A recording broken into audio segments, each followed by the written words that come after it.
네, 우리 저를 바라보시면서 먼저 이렇게 한번 인사 나누셨으면 좋겠습니다. 여기까지 오느라 고생 많으셨습니다. 인사 나눌까요? 여기까지 오느라 고생 많으셨습니다. 예, 지금 연휴 기간이 겹치고 또 오늘은 또 석가탄신일? 예, 오늘이 석가탄신일이죠. 예, 어쨌든 월요일이에요? 예, 예, 뭐 성탄절만 알면 되죠. 어쨌든 연휴 기간이 겹쳐가지고 어제 인천으로 잠깐 다녀오신 분도 어제 12시에 출발했는데 밤 12시에 도착하셨다고. 12시간이 걸렸다고. 예, 명절보다 더한 교통 체증을 그렇게 맛보셨다고 그렇게 말씀하시는 분도 있고, 또 우리 앞에 처음에 두 분이 없으셨잖아요.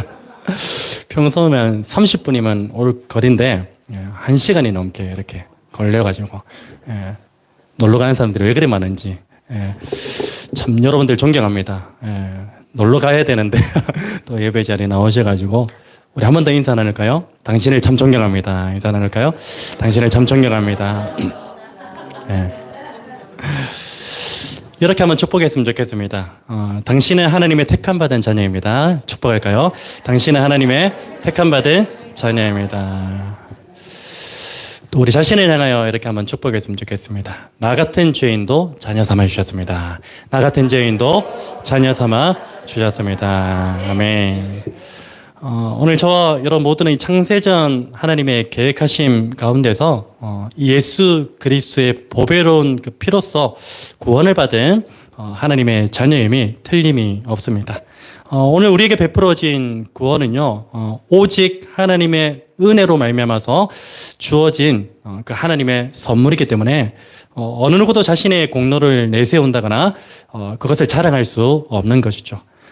오늘 이 자리에 계시는 저와 여러분만 보아도 그렇지 않습니까?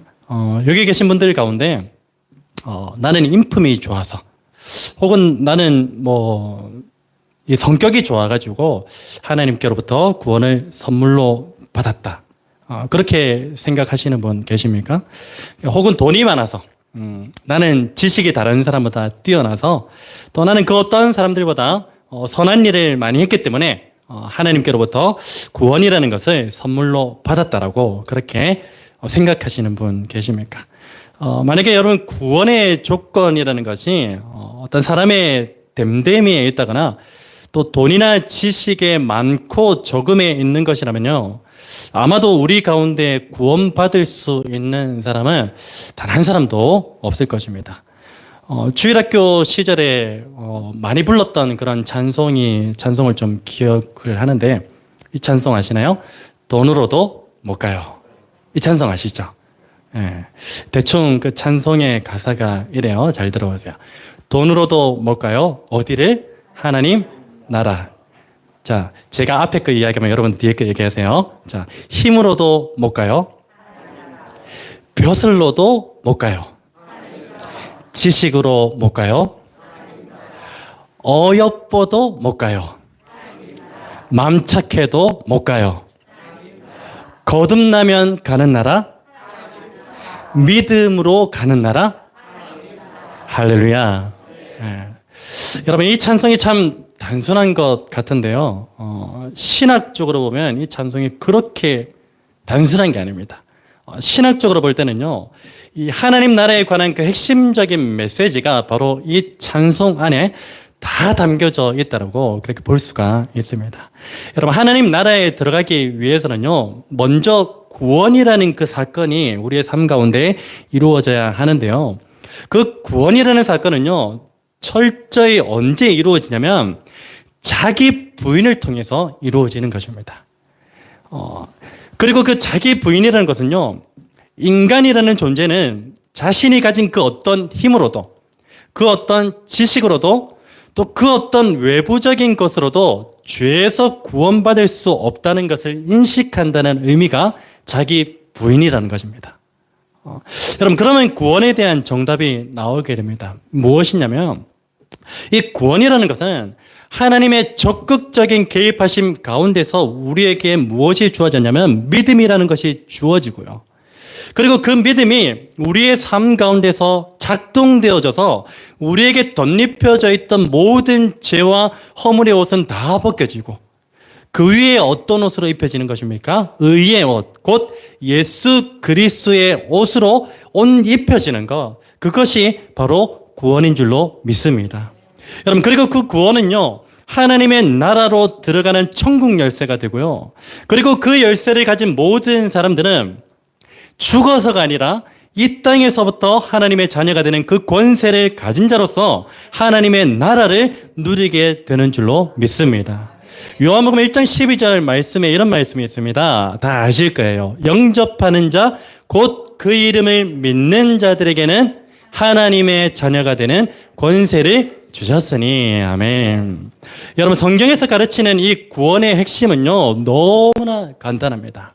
성경에서 가르치는 구원의 핵심이 무엇입니까? 바로 예수 그리스도의 이름을 믿는 자들은 반드시 무엇을 받는다? 구원을 받는다. 이게 성경에 가르치는 구원의 핵심 메시지예요. 이것을 자세히 풀어서 말씀드리자면 예수 그리스도의 이름 안에 이 세상 모든 죄를 사할 권세가 있다는 걸 믿는 겁니다.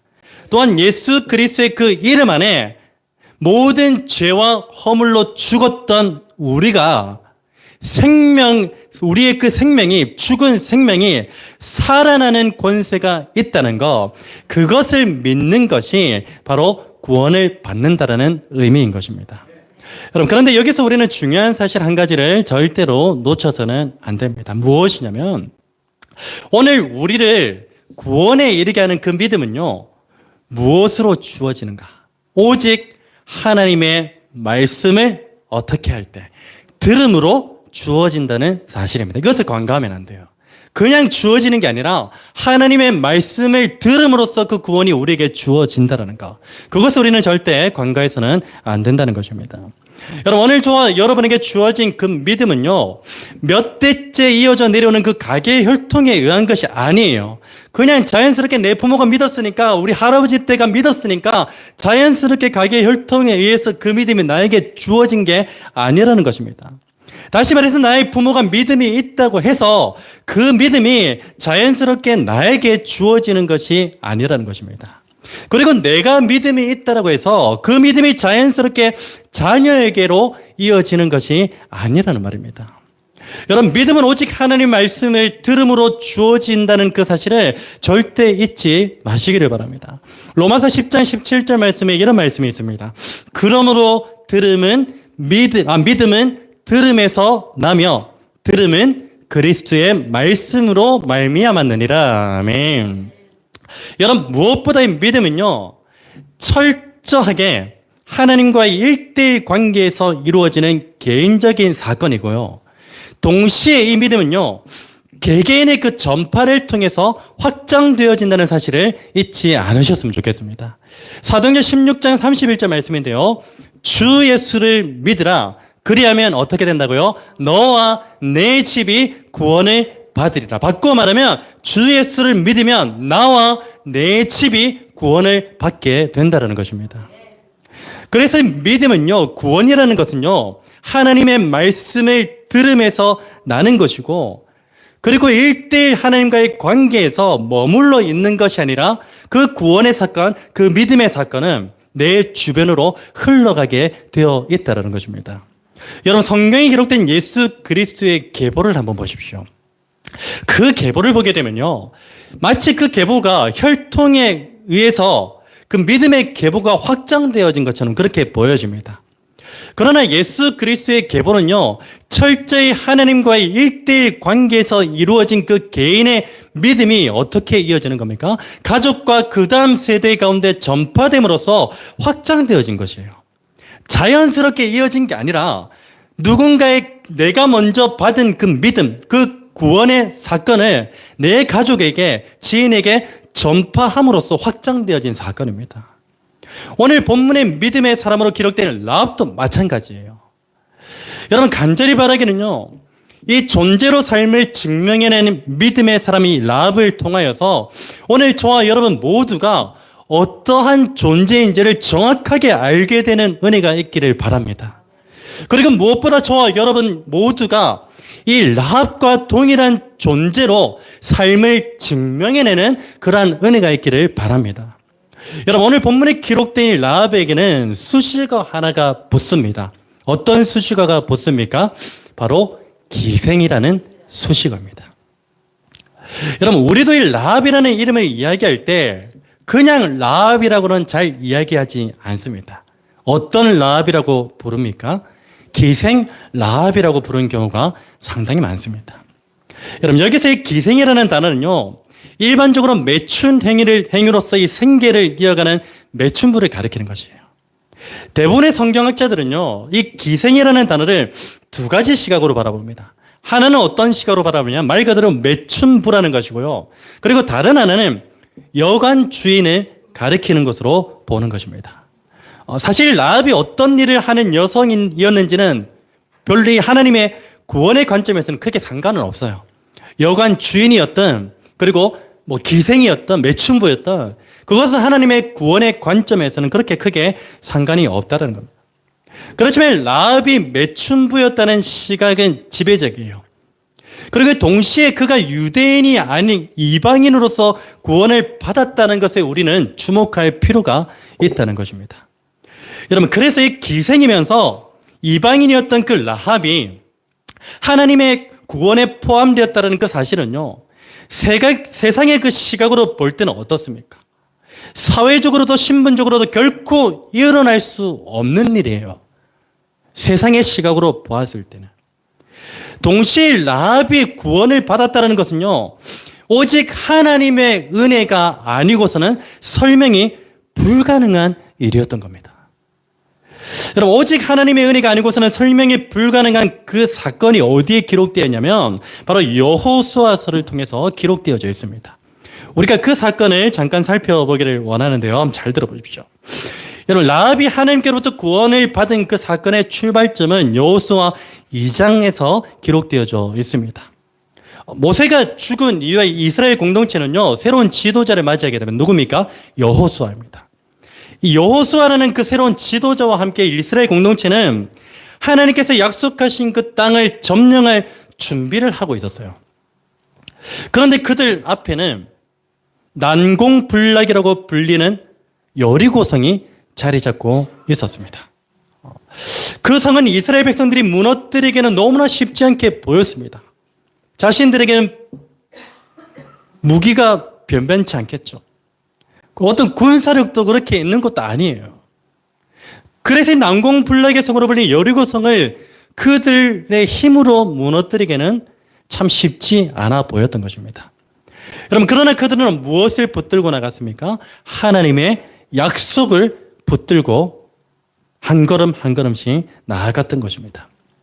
그 가운데 여호수아는요, 2명의 정탐꾼을 여리고성으로 보내게 됩니다.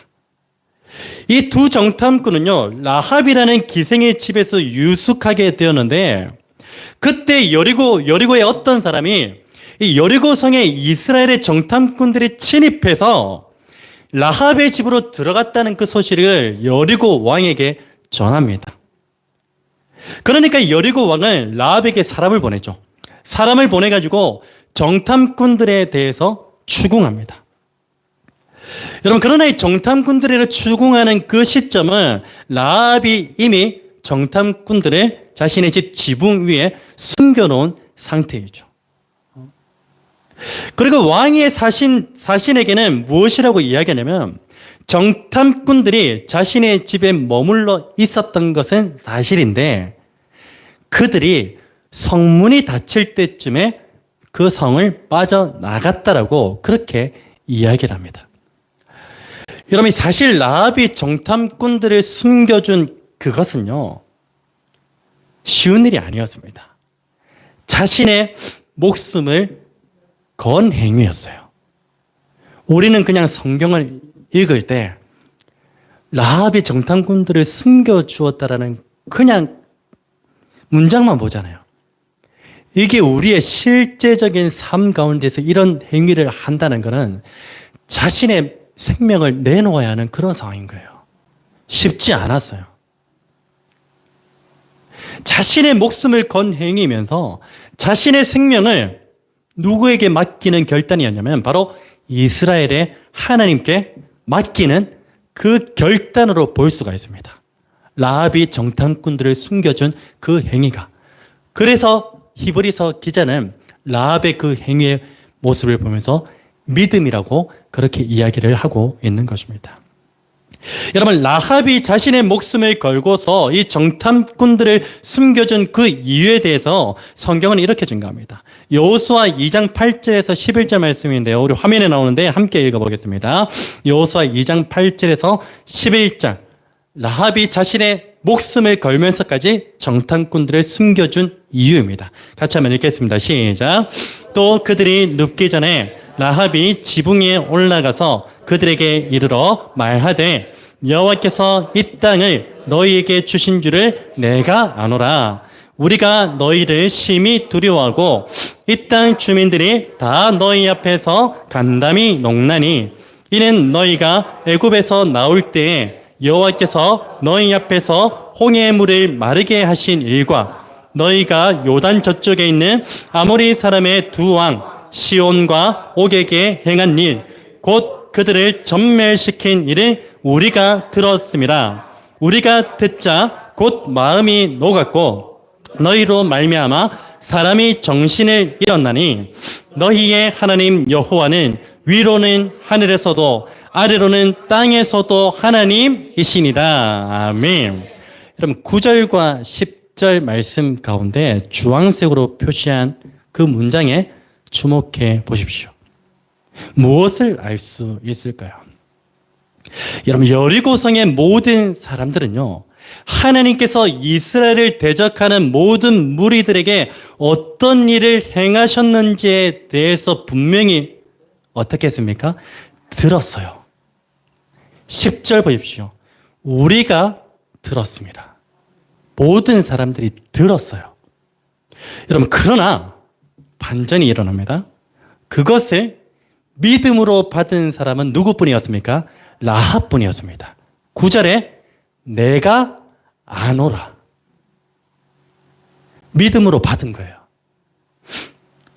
하나님께서 이스라엘을 대적하는 모든 대적들을 어떻게 하셨는지, 어떻게 증명하셨는지에 대해서 여리고성에 있는 모든 사람들이 들었습니다.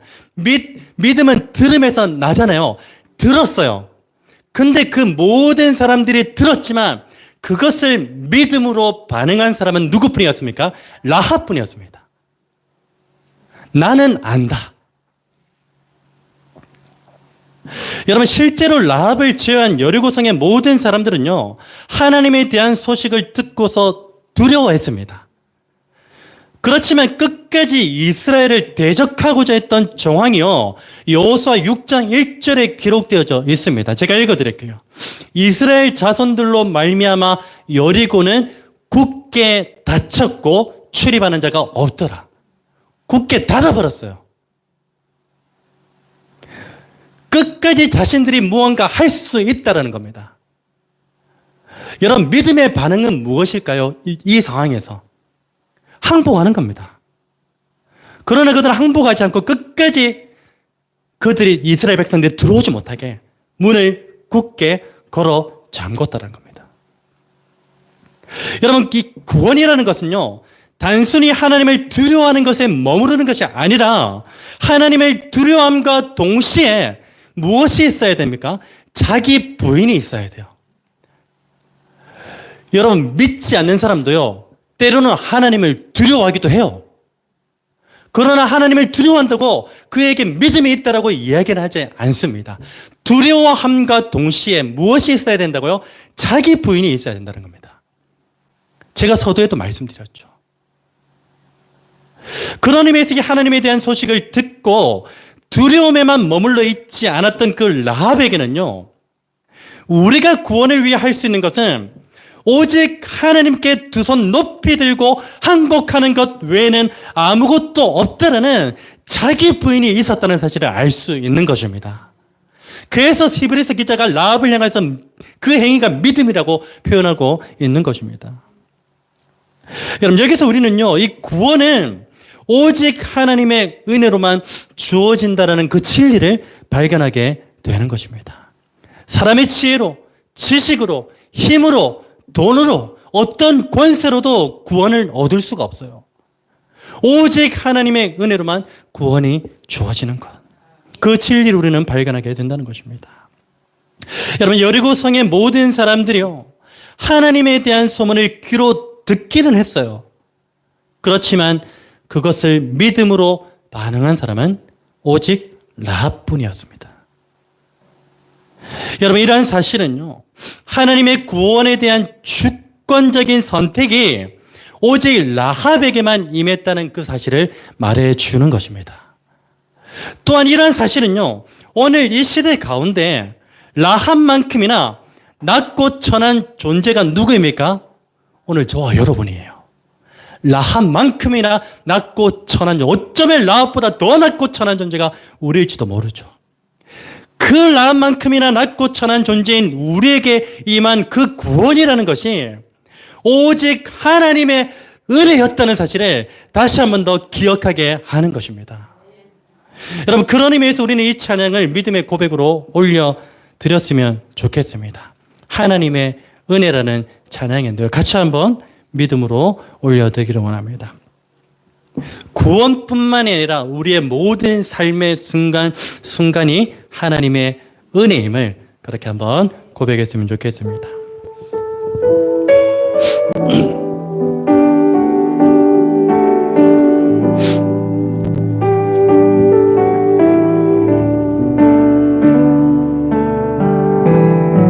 나를 지으신 하나님, 나를 지으신 이가 하나님,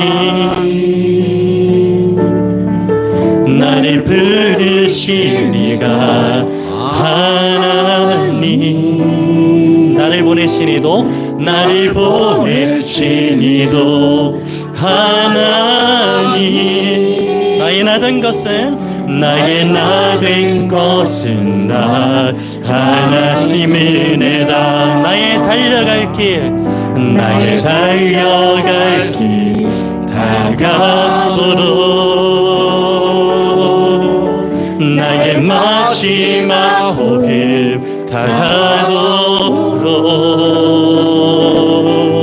나도 그 십자가 품게 하시니, 나에게 나 된 것은 다 하나님의 은혜라. 한량없는 은혜,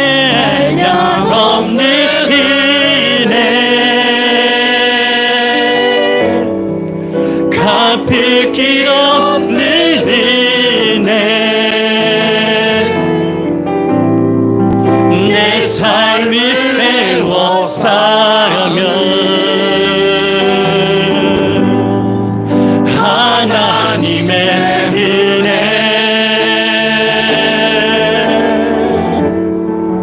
나 주저함 없이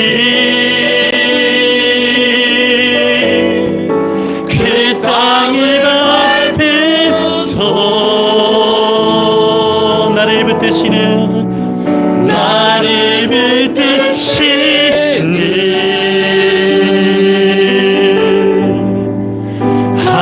하나님의 은혜. 오늘 저와 여러분의 동일한 믿음의 고백이 되기를 축복합니다.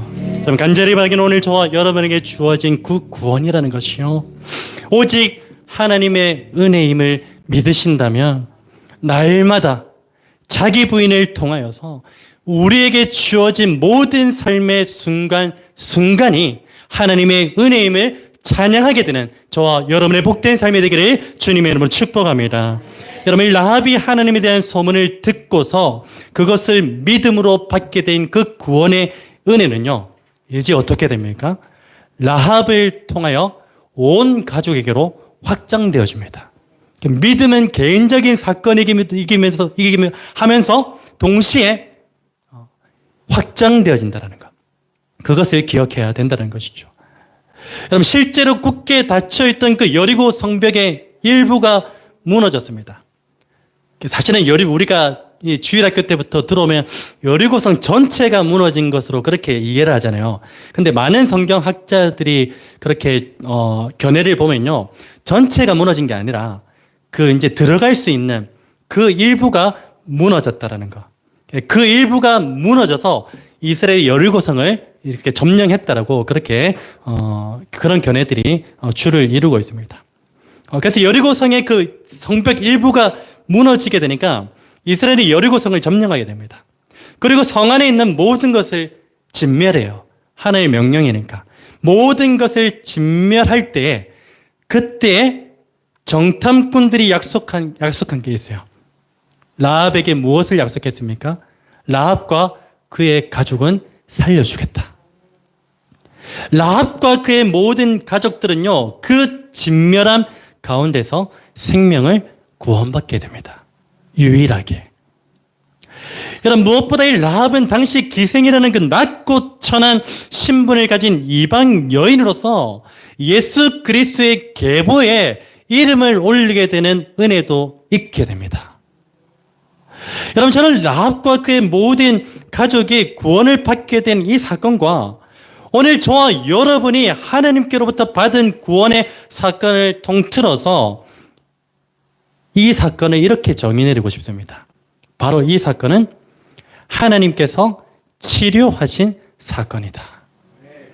우리의 구원의 사건이요, 하나님의 치료의 사건이라는 것입니다. 여러분, 치료라는 히브리어 단어는요, 기본적으로 고치다, 건강하게 하다라는 그 의미를 가지고 있습니다. 그래서 구원의 사건은요, 하나님의 형상대로 지음받은 그 인간이 죄로 말미암아서 하나님의 형상이 파괴되어 영혼이 병들게 되었지만 그 파괴된 하나님의 형상이 누구를 통하여? 예수 그리스도를 통하여 고침받게 되고 병든 영혼이 건강하게 된 그 사건으로 볼 수 있다는 것입니다. 여러분, 오늘 저와 여러분은 어떠한 존재이냐면요, 반드시 기억하십시오. 오늘 저와 여러분은요, 날마다 치료가 필요한 존재입니다. 잊어서는 안 됩니다.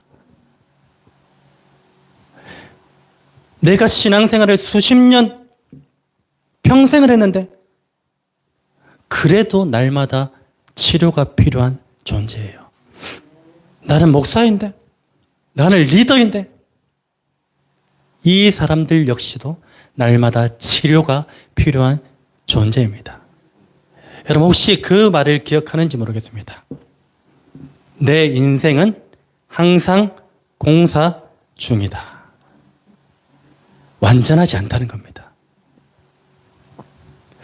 여러분, 만약 우리의 눈이 범죄하면요, 예수 그리스도의 말씀 앞에서 그 눈을 어떻게 해야 됩니까? 그 눈을 빼어내야 하는 영적 치료가 필요한 줄로 믿습니다. 그리고 만약 우리의 손이 죄를 범하면요, 예수 그리스도의 말씀으로 그 손을 찍어버리는 영적 치료가 필요한 줄로 믿습니다. 마태복음 5장 29절 30절 말씀, 제가 주장하는 바가 아니에요. 예수께서 말씀하신 거예요. 제가 읽어드리겠습니다. 만일 내 눈이, 내 오른 눈이 너로 실족하게 하거든 빼어내버리라. 내 백체 중 하나가 없어지고 온몸이 지옥에 던져지지 않는 것이 유익하며, 또한 만일 내 오른손이 너로 실족하게 하거든 찍어내버리라. 내 백체 중 하나가 없어지고 온몸이 지옥에 던져지지 않는 것이 유익하니라. 아멘. 여러분, 만약 오늘 저와 여러분이 영적으로 병들어 있다면요, 이 가정법이 아니에요. 확정법이에요. 영적으로 병들어 있어요. 영적으로 병들어 있으면요, 날마다 우리의 치료자 되시는 예수 그리스도께로 나아가셔서 영적으로 고침받고 회복되어지는 은혜가 있기를 주님의 이름으로 축복합니다. 그런 의미에서 오늘 우리는 이 찬양을 함께 불렀으면 좋겠어요. 간절하게 불렀으면 좋겠습니다. 예수 나의 치료자. 우리는 그 치료자 되시는 주님을 의지할 수밖에 없는 존재입니다. 날마다 영적으로 고침받아야 되는 존재입니다. 그 예수 그리스도의 이름을 간절하게 부르며 나아갔으면 좋겠습니다. 함께 부릅니다. 예수 나의 좋은 치료자. 그의 눈이 머무는 곳은 나의 슬픔과 고통. 고개를 들어 그의 눈을 볼 때에 난 알았네. 예수 나의 좋은 치료자. 예수 나의 좋은 치료자. 예수 나의 좋은 치료자. 그의 손길이 닿는 곳은 나의 상처와 아픔. 영원히 흐를 것 같았던 눈물 다 멎었네. 예수 나의 치료자. 우리 그분을 노래합시다. 나 노래하리라. 천한 나를 돌아보시 구세주를 찬양해. 하늘 닿는 곳까지 내 손 들리라.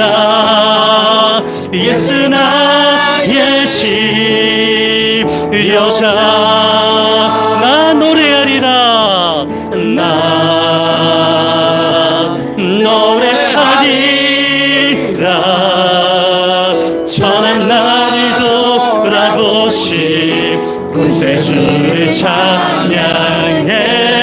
하늘 닿는 곳까지 내 손 들리라. 예수 나의 치료자. 아멘. 여러분, 예수 그리스도만이 오늘 저와 여러분의 유일한 치료자인 줄로 믿습니다. 여러분, 만약 오늘 저와 여러분 모두가 이 하나님께로부터 구원이라는 치료의 은혜를 입으셨다면요, 매일의 삶 가운데서도 예수 그리스도의 말씀을 통한 치료의 은혜를 맛보시기를 주님의 이름으로 축복합니다. 그리고 그 치료의 은혜가 내 안에만 머물러 있으면 안 돼요. 그 치료의 은혜가 가깝게는 나의 자녀와 가족에게로, 멀게는 나의 직장 동료나 친구나 이웃에게로 흘러가야 되는 줄로 믿습니다. 그래서 나를 통하여 그들도 예수 그리스도로 말미암아 치료의 은혜를 맛보게 되는 역사가 일어나기를 우리 주 예수 그리스도 이름으로 축원합니다.